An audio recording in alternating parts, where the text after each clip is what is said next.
Welcome, listener, to Spark of Terror, where the light isn't the comfort you were seeking for in the dark. I'm your host, Flamia, and I'm very glad to have you here with me.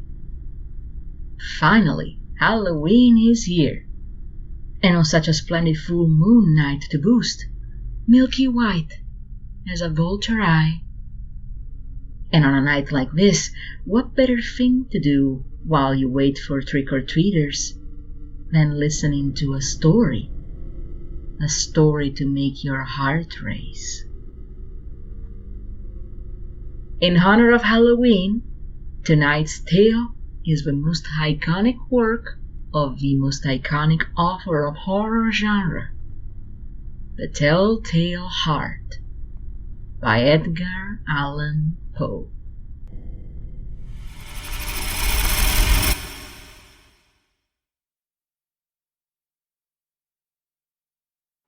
True. Nervous. Very, very dreadfully nervous. I have been and am, but why will you say that I am mad? The disease had sharpened my senses, not destroyed, not dulled them. Above all was the sense of hearing acute. I heard all things in the heaven and in the earth. I heard many things in hell. How then am I mad? Hearken and observe how healthily, how calmly I can tell you the whole story. It is impossible to say how first the idea entered my brain, but once conceived, it haunted me day and night. Object there was none, passion there was none. I loved the old man. He had never wronged me, he had never given me insult. For his gold I had no desire. I think it was his eye. Yes, it was this. One of his eyes resembled that of a vulture, a pale blue eye with a film over it. Whenever it fell upon me, my blood ran cold. And so by degrees, very gradually, I made up my mind to take the life of the old man, and thus rid myself of the eye forever. Now, this is the point. You fancy me mad.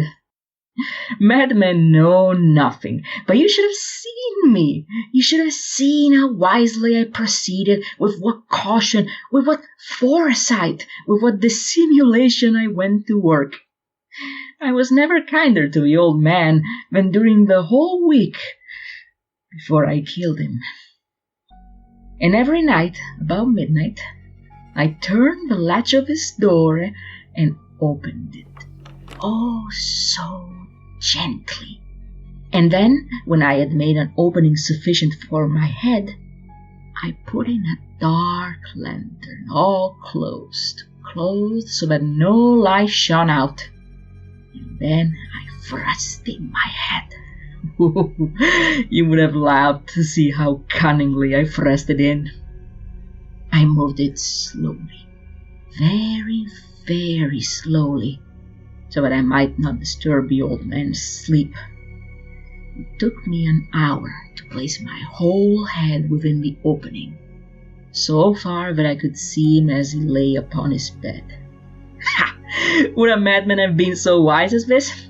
And then, when my head was well in the room, I undid the lantern, cautiously, oh so cautiously, for the hinges creaked. I undid it just so much that a single thin ray fell upon the vulture eye. And this I did for 7 long nights, every night, just at midnight. But I found the eye always closed, and so it was impossible to do a work, for it was not the old man who vexed me, but his evil eye. And every morning, when the day broke, I went boldly into the chamber and spoke courageously to him, calling him by name in a hearty tone, and inquiring how he had passed the night. So you see, he would have been a very profound old man indeed, to suspect that every night, just at 12, I looked in upon him while he slept. Upon the 8th night, I was more than usually cautious in opening the door. A watch's minute hand moves more quickly than did mine. Never before that night I had felt the extent of my own powers, of my sagacity. I could scarcely contain my feelings of triumph. To think that there I was, opening the door little by little, and he not even to dream of my secret deeds or thoughts. I fairly chuckled at the idea. And perhaps he heard me, for he moved on the bed suddenly, as if startled. Now, you may think that I drew back, but no. His room was as black as pitch, with a thick darkness, for the shutters were closed, fastened, for fear of robbers. And so I knew that he could not see the opening of the door, and I kept pushing it on, steadily. I had my head in, and was about to open the lantern, when my thumb slipped upon the tin fastening, and the old man sprang up in the bed, crying out, "Who's there?" I kept quite still and said nothing. For a whole hour I did not move a muscle, and in the meantime I did not hear him lie down. He was still sitting up in the bed, listening, just as I had done night after night, hearkening to the death watches in the wall. Presently I heard a slight groan, and I knew it was the groan of mortal terror. It was not a groan of pain or of grief, oh no. No, it was the low, stifled sound that arises from the bottom of the soul when overcharged with awe. I knew the sound well. Many a night, just at midnight, when all the world slept, it had welled up from my own bosom, deepening with its dreadful echo the terrors that distracted me. I say, I knew it well. I knew what the old man felt, and I pitied him, although I chuckled at heart. I knew that he had been lying awake ever since the first slight noise, when he had turned in the bed. His fears had been ever since growing upon him. He had been trying to fancy them causeless, but could not. He had been saying to himself, "It is nothing but the wind in the chimney. It is only a mouse crossing the floor," or "It is merely a cricket which has made a single chirp." Yes, he has been trying to comfort himself with these suppositions, but he had found all in vain, because death, in approaching him, stalked with his black shadow before him, and enveloped the victim. And it was the mournful influence of the unperceived shadow that caused him to feel, although he neither saw or heard, to feel the presence of my head within the room.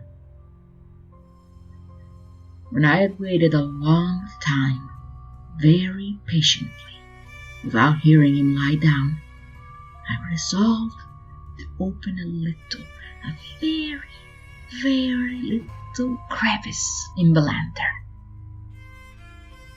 So I opened it.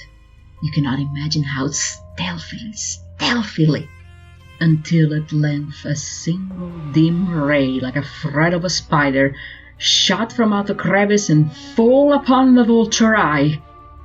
It was open, wide open, and I grew furious as I gazed upon it.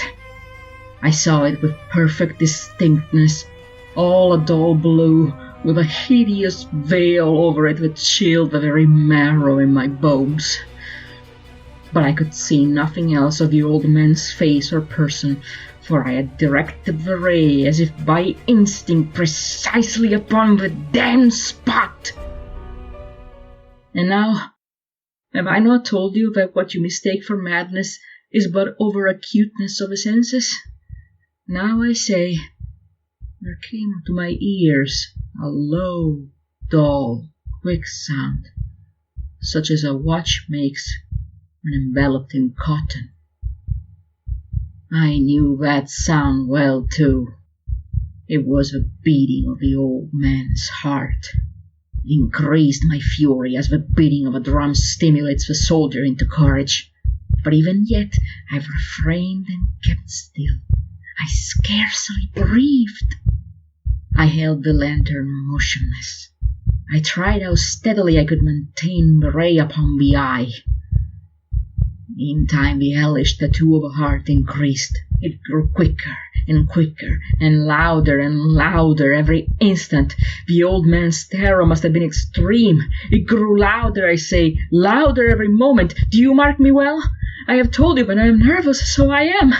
And now, at the dead hour of the night, amid the dreadful silence of an old house, so strange a noise as this excited me to uncontrollable terror. Yet for some minutes longer I refrained and stood still. The beating grew louder. I thought the heart must burst. And now a new anxiety seized me. The sound would be heard by a neighbor. The old man's hour had come. With a loud yell, I threw open the lantern and leapt into the room. He shrieked once only. In an instant, I dragged him to the floor and pulled the heavy bed over him. I then smiled gaily to find the deed so far done. But for many minutes, the heart beat on with a muffled sound. This, however, did not vex me. It would not be heard through a wall. At length, it ceased. The old man was dead. I removed the bed and examined the corpse. Yes, he was stone dead. I placed my hand upon the heart and held it there many minutes. There was no pulsation. He was stone dead. His eye would trouble me no more. If you still think me mad, you will think so no longer when I describe the wise precautions I took for the concealment of a body. The night waned, and I worked hastily, but in silence. First of all, I dismembered the corpse. I cut off the head, and the arms, and the legs. I then took up 3 planks from the flooring of a chamber, and deposited all between the scantlings. I then replaced the boards so cleverly, so cunningly, that no human eye, not even his, could have detected anything wrong. There was nothing to wash out, no stain of any kind, and no blood spot whatsoever. I had been too wary for that. A tub had caught it all.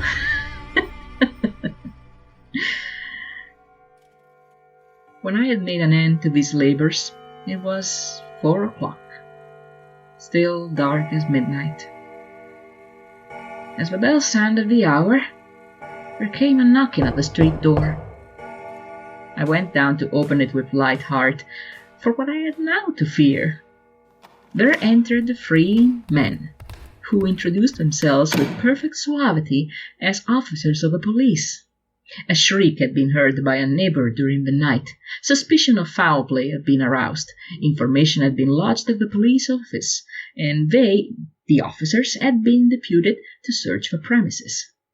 I smiled. For what had I to fear? I bade the gentleman welcome. The shriek, I said, was my own in a dream. The old man, I mentioned, was absent in the country. I took my visitors all over the house. I bade them search and search well. I led them, at length, to his chamber. I showed them these treasures, secure, undisturbed. In the enthusiasm of my confidence, I brought chairs into the room and desired them here to rest from their fatigues, while I myself, in the wild audacity of my perfect triumph, placed my own seat upon the very spot beneath which reposed the corpse of the victim. The officers were satisfied. My manner convinced them. I was singularly at ease.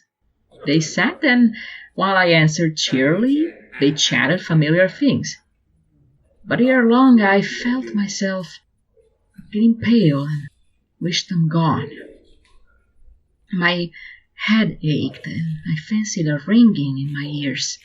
But still they sat and still chatted. The ringing became more distinct. It continued and became more distinct. I talked more freely to get rid of a feeling, but it continued and gained definitiveness until at length I found that the noise was not within my ears. No doubt, I now grew very pale, but I talked more fluently and with a heightened voice, yet the sound increased. And what could I do? It was a low, dull, quick sound, much such a sound as a watch makes when enveloped in cotton. I gasped for breath, and yet the officers heard it not. I talked more quickly, more vehemently, but the noise steadily increased. I arose and argued about trifles in a high key and with violent gesticulations, but the noise steadily increased. Why would they not be gone? I paced the floor to and fro with heavy strides, as if excited to fury by the observations of a man. But the noise steadily increased.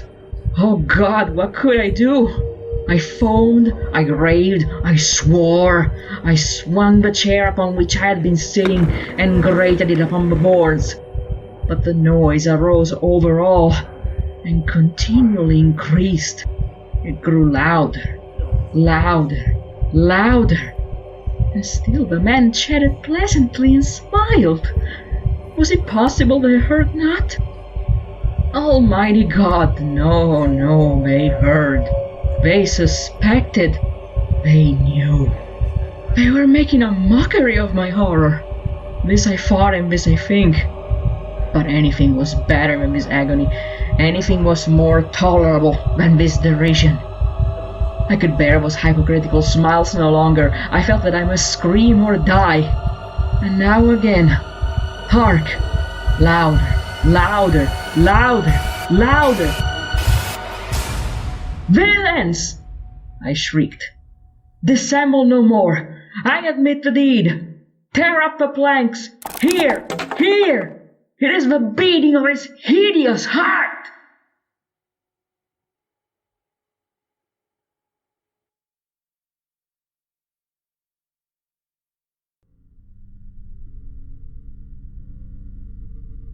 And there you have it, the crown jewel for this month of terrifying tales.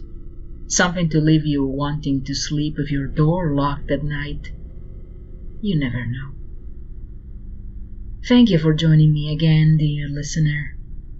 If you like this video, please like, comment, and subscribe. Don't forget to click the bell to receive notifications. And if you feel so inclined, please leave a small tip in the coffee provided below. Don't be afraid of making requests either, especially now that October is about to leave us behind for a more merry season.